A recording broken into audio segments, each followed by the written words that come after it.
kisah yang saya dengar tentang ya Haji Hasyim Asy'ari atau Mbah Hasyim Asy'ari rahimahullah dengan Yai Khalil Al-Bangkalani rahimahullah. Ya, Mbah Khalil Al-Bangkalani dengan Mbah Hasyim Asy'ari. Semoga Allah selalu merahmati keduanya dan kita dapat berkah karena menyebut nama keduanya, amin. Kita semua tahu Yai Khalil Al-Bangkalani rahimahullah ini adalah senior dan gurunya Mbah Hasyim Asy'ari. Senior dan gurunya Mbah Hasyim Asy'ari. Tapi yang menarik adalah ketika Mbah Hasyim buat pondok, ngajar di pondok. Suatu ketika Yai Khalil Al-Bangkalani dari Madura berangkat ke Jombang, niat nyantri. Saya mau jadi muridmu, ini guru ya ngomong ke muridnya, saya mau jadi muridmu. Lah yang muridnya paham, kalau ini gurunya gitu, ilmunya lebih tinggi, derajat kewaliannya lebih mulia menurut sang murid yaitu Mbah Hasyim Asy'ari. Sementara Yai Khalil menilai ini murid saya, ini kewaliannya lebih tinggi dari saya. Murid saya ini lebih mulia dari saya. Sekarang saatnya saya belajar sama murid saya. Ini asiknya di sini. Gak ada yang merasa lebih hebat. Yang ada adalah merasa lebih rendah. Ya, memang wali itu gitu. Kalau ketemu orang melihat dirinya, saya kurang dia lebih. Saya kurang dia lebih. Nah kalau kita ketemu orang saya lebih, dia minus. Betul tak? Betul. Suami ketemu istri nggak usah jauh-jauh. Suami ketemu istri itu, suami melihat aku udah lelah cari nafkah, aku sudah. Dia istriku belum. Lihat istri yang minus, lihat dirinya plusnya banyaknya luar biasa. Istri ketemu suami, istrinya juga ngomong dalam hati, dia tidak pernah tahu urusan ruwet yang ngurus anak. Dia tidak. Saya plus, dia minus. Ini baru dengan pasangan hidup, apalagi dengan orang lain. Tapi kalau orang-orang soleh ketemu dengan orang-orang soleh atau manusia yang lain, lihat dirinya minus, aku kurang, dia lebih. Yai Khalil Al-Bangkalani rahimahullah, lihat Mbah Hasyim Asy'ari, Mbah Hasyim lebih dari saya.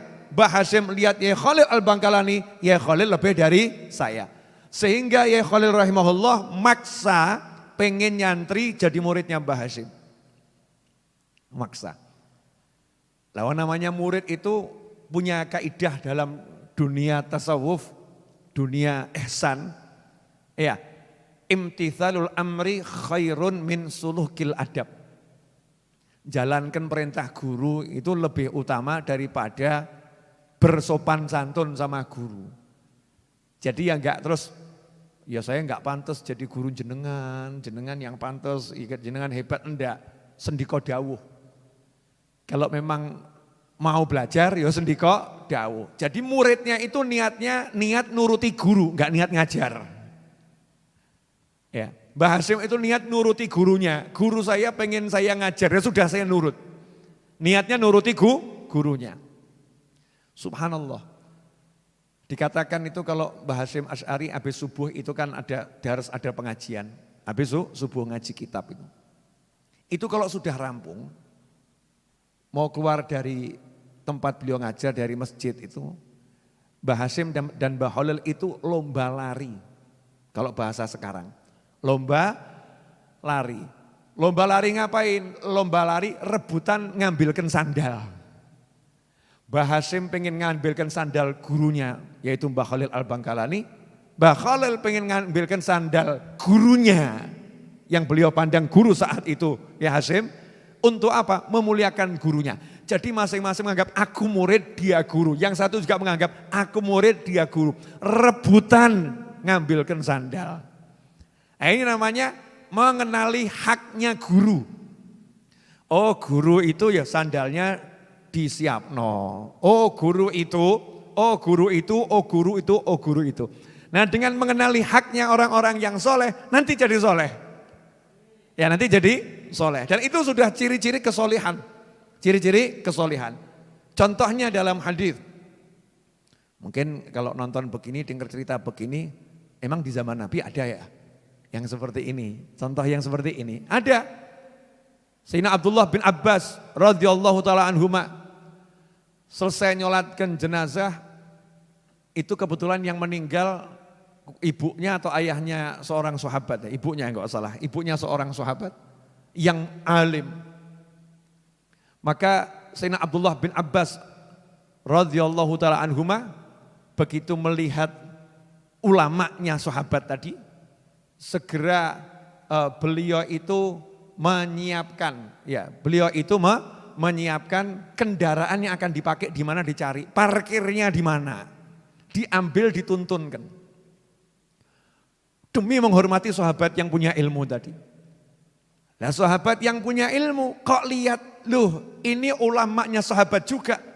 Dan ini adalah nak dulur misanan alias sepupunya Kanjeng Nabi Muhammad SAW. Sayyidina Abdullah bin Abbas radhiyallahu ta'ala anhuma. Kok ngambilkan kendaraan saya, enggak pantas ini. Maka beliau segera menghampiri dan mengatakan, wahai sepupu Nabi, jangan, biar saya yang ambil kendaraan saya sendiri. Sayyidina Abdullah bin Abbas kemudian menjawab, enggak. Saya diajari sama Nabi kalau menghormati ulama caranya seperti ini. Kalau menghormati ulama caranya seperti ini. Maka saat itulah sahabat langsung pegang tangannya Sayyidina Abdullah bin Abbas dan berusaha mencium tangannya, tangan beliau. Saat itu pula Sayyidina Abdullah bin Abbas menarik, jangan cium tangan saya, enggak pantas gitu ya. Tangan saya kok dicium sama kamu yang mulia. Tapi sahabat ini pegangnya makso. Ojo mbok tiru loh ya. Oh nanti mbok tiru, mbok perkes tangan nih Pak Yai gitu ya. Tangannya ustadznya diperkes, enggak. Ini enggak diperkes, maksanya halus ya, maksanya halus. Dipegang, izinkan saya cium. Loh kenapa saya enggak pantas dicium? Jawabannya sahabat, beginilah kami diajari menghormati oleh Nabi SAW, diajari menghormati keluarganya Nabi Muhammad SAW. Langsung dicium tangannya. Ini namanya mengenal haknya orang soleh. Jadi kita tahu bagaimana kewajiban kita kepada orang soleh. Sahabat juga tahu bagaimana haknya Nabi Muhammad SAW. Sehingga para sahabat menjalankan kewajiban beliau terhadap Nabi Muhammad SAW. Sebagaimana diceritakan, kalau Nabi itu mau wudhu, sahabat itu berebutan. Ya, berebutan untuk menyiapkan air wudhu buat Nabi Muhammad SAW.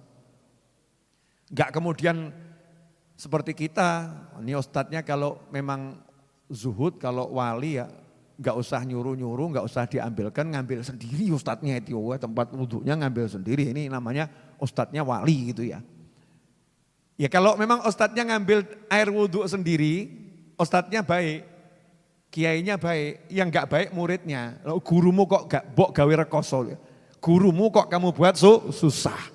Tugasnya murid melayani guru, sahabat pun melayani Nabi Muhammad SAW. Rebutan. Nah, di antara juaranya adalah Sayyidina Abdullah bin Abbas radhiyallahu ta'ala anhuma. Sepupu Kanjeng Nabi yang usianya masih sangat muda. Wong itu dikeloni sama Nabi SAW, umurnya masih 7 tahun, 8 tahun dikeloni sama Rasulullah SAW. Datang bawa air buat wudhunya Rasulullah SAW. Karena paham, ini sebentar lagi Nabi mau sholat, Nabi mau wudhu, carikan air. Ya dulu cari air kan ya gak gampang ya di Mekah sana ya. Butuh pergi keluar, ngangsu kalau coro Jawa nipun ya. Yang dibuat di luar Jawa istilahnya apa saya gak paham. Tapi kalau di Solo, Jawa Tengah, Jawa Timur, ngangsu tuh, ambil air dari sumber, dari sumur ya. Dibawa ke dalam rumah Nabi Muhammad SAW. Disitulah Kanjeng Nabi senang SAW karena umatnya paham cara menghormati Nabi.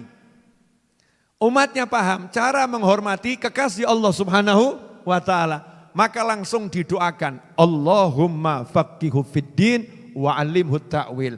Ya Allah, jadikan Abdullah bin Abbas radhiyallahu anhuma ini orang yang paham agama dan ajarkan kepadanya ilmu ta'wil Al-Quran. Ta'wil itu di atasnya tafsir.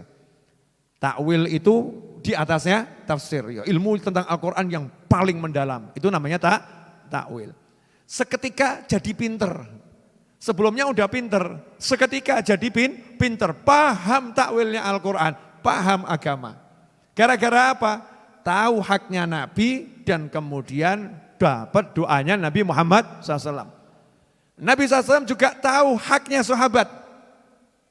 Ini menarik. Kanjeng Nabi SAW itu tahu haknya sahabat. Sehingga Nabi kalau lagi pengajian, Rasulullah SAW kalau lagi pengajian, itu yang duduk di bagian depan adalah sahabat yang pernah ikut perang Badar. Yang pernah ikut perang Badar. Itu kursinya, tempat duduknya di lantai ya. Kursinya seluas bumi, gede pol. Duduknya di lantai. Sahabat yang duduk di depan ini adalah yang ikut perang Badar. Karena jasanya luar biasa. Maka kalau sahabat tadi datangnya terlambat sama Nabi SAW, beliau toleh kanan, toleh kiri, mencarikan tempat yang kosong mana buat sahabat yang jasanya besar ini. Sehingga kalau memang penuh disuruh geser, biar yang tadinya datang terlambat, posisinya di depan, ya tetap di depan. Ini tahu haknya. Ya tahu haknya sahabat, Nabi ngerti. Sehingga pernah ketika Nabi SAW melakukan majelis, datang seorang yang saat itu menjadi kalau zaman sekarang wali kota gitu. Pemimpin di kaumnya ya, wali kota. Bukan orang yang alim, bukan orang yang punya ilmu banyak dibandingkan sahabat yang lain. Datang di duduknya belakang sendiri. Nabi SAW carikan tempat di depan, ternyata di depan sudah penuh. Tapi orang ini enggak pantas duduknya di belakang, karena di kampungnya, di desanya, ini adalah orang yang dihormati oleh masyarakatnya. Maka Nabi SAW mengambil selendang beliau yang dipakai buat nutup wajah kalau di Padang Sahara, digelar kalau lagi sholat jadi sajadah. Kalau tidur bisa jadi selimutnya Nabi Muhammad SAW. Dibuka sama kanjeng Nabi, kemudian diserahkan, dilemparkan. Ya, yang di belakang terima. Kemudian Nabi berkata, silahkan kamu duduk di selendang saya. Masya Allah. Tempat yang dipakai buat sholat, tempat yang ditaruhkan di wajah. Sama Nabi diperintahkan, jadikan itu alas untuk kamu duduk. Apa kata sahabat tersebut? Dipegang, diciumi. Saya terima ya Rasulullah, tapi enggak pantas ya. Saya kok menduduki selendangnya Nabi Muhammad SAW. Loh, ini namanya saling mengerti haknya orang lain. Nah, Habib Ali Habsyi radhiyallahu anhu dalam qasidah ini ngajari kita semua sesuatu yang sekarang mulai hilang. Kadang kita punya ilmu dikit, begitu pejabat datang, tambah kalimatnya, wah orang dunia, duduknya di belakang saja. Kita ini orang akhirat, pantasnya di depan. Gak tahu haknya orang lain. Kemudian datang misalnya, kita orang yang punya duit banyak, datang ulama, kebetulan ulama gak punya duit. Ulama yang hidupnya, ekonominya di bawah merosot, bukan lagi menengah ke bawah ya, di bawah merosot ini ekonominya. Begitu datang, ini kita punya duit banyak mengatakan enggak pantas dia di depan. Pakaiannya saja dilihat enggak enak. Yang di depan ini sugih kabeh, yang di belakang malah melarat. Kita enggak meletakkan ulama tadi di depan, berarti kita tidak tahu haknya ulama. Orang tua, Masya Allah.